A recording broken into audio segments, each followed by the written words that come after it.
Hello guys, তো আমি তোমাদের দেখাবো আজকে একটা জিনিস। আমার বোনু কীভাবে ঘুমাচ্ছে, তো চলো তোমরা দেখবে।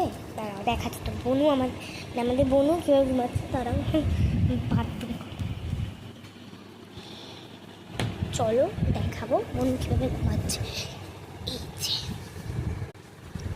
তো গাইস দেখো কীভাবে ঘুমাচ্ছে।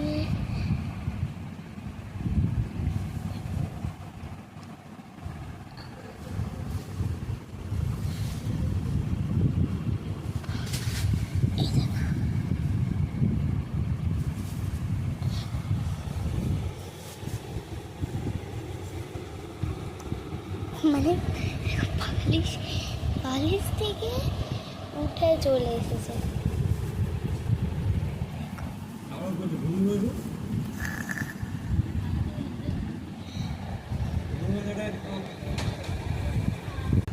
তো আমাদের এখানে খুব বৃষ্টি হওয়ার কারণে ভালোভাবে ঘুমাচ্ছে অনেক দিন। মানে ওর কানের যন্ত্রণা হয়েছে বলে অনেক রাতে ঘুমাতে পারিনি, তাই ও এমনভাবে ঘুমাচ্ছে। রাত মানে গরম পড়েছিল খুব, আর আজকে বৃষ্টি হয়েছে, এত খুব বৃষ্টি না, অল্প বৃষ্টি হয়েছে, আর ঠান্ডা পড়েছে একটু, ভালো করে ঘুমাতে পারছে। আবার কালকে আবার পরীক্ষা, সকালে উঠতে হবে, বেঙ্গলি রাইমস পরীক্ষা, ওরাল।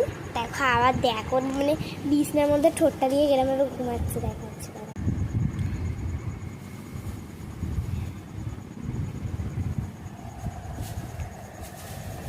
দেখো দেখেছো বালিশ থেকে চলে এসছে উঠে।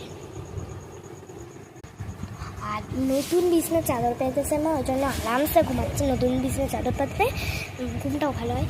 আর বোনও কেন মানে কোথায় চলে এসছে, কোথা থেকে বিছনার চাদর চাটছে।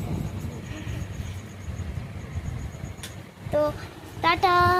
তো এই যে মশারি টশারি খুঁজে শুয়ে পড়েছি, আর মা বোনকে ঠিক করে দিয়েছে। এই যে এখন মুখটা দেখো, ডাকছে, নাক ডাকছে। তো আমরা এখন শুয়ে পড়েছি, আর এই যে শুয়ার অবস্থা আমরা খাই হাজমলা। দেখো মা বললাম না, মা নতুন বিছনা চাদর বালিশ পেতেছে। ওয়ার্ড্রবে ন্যাপথলিন ছিল, মানে গন্ধ, তো খুব ভালো গন্ধের মধ্যে। আর এই বৃষ্টির মধ্যে আমি ভালো করে ঘুমাতে পারবো আজকে।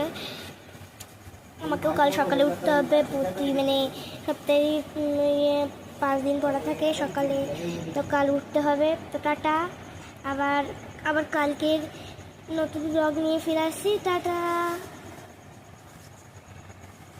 Bye bye.